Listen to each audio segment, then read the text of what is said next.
అక్కడ నుంచి డైరెక్ట్గా కంట్రోల్ రూమ్కి మేడం మీదకి వచ్చి కారు తీసుకెళ్ళిపోయారా? ఎవడన్నా అవుతాడు, ఎవడైనా గేట్ దగ్గర ఆపుతారు. కంట్రోల్ మీద గేట్ దగ్గర, ఎక్కడైనా గేట్ దగ్గర ఆపి గేట్ దగ్గర దిగి ఒక కారు అయితే. ఇప్పుడు సపోజ్ సెక్రటరీ అనుకో బాసు, సెక్రటరీ ముందుకు వెళ్తే అక్కడ అవుతాయి. ఇంటి దగ్గర కలిసినప్పుడు ఎక్కడ ఆపుతారు?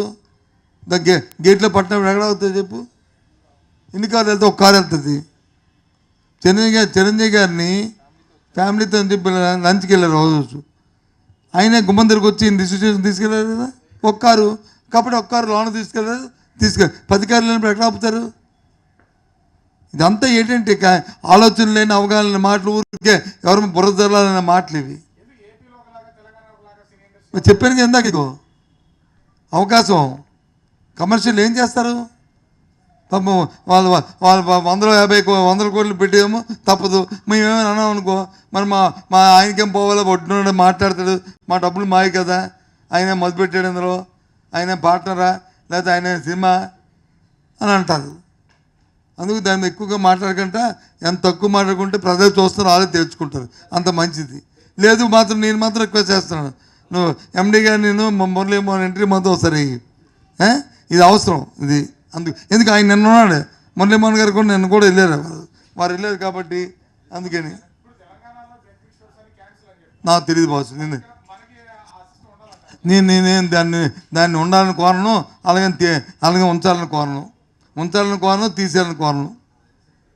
నేను ఉంచాలని కోరను, తీసేయాలని కోరను. నేను చెప్పను కొన్ని నిర్ణయాలు, కాలమే చెప్తాను నిర్ణయాలు, కాలమే చెప్తాను నిర్ణయాలు, నేను చెప్పను నిర్ణయాలు.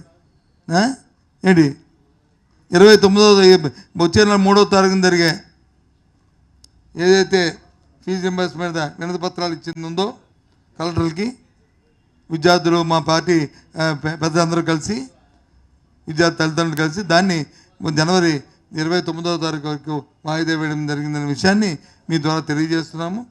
నిన్న రోజున ఏదైతే ఎలక్ట్రికల్ విద్యుత్ ఛార్జీలు అదనంగా రోప్ ఛార్జీ పేరిట 15,000 కోట్ల రూపాయలు అదనంగా వేసి, 15,600 కోట్ల రూపాయలు అదనంగా వేసి వాళ్ళ మీద భారం మోపారో దాన్ని ప్రభుత్వం వెంటనే విత్డ్రా చేయాలి. ఇక్కడనే విత్డ్రా చేసి నిన్న జరిగిన ఆ రెస్పాన్స్ను చూసే నా ప్రభుత్వం అది వెనక్కి తీసుకొని ప్రజలకు మేలు చేయాలనేది మా డిమాండ్, మా కోరిక.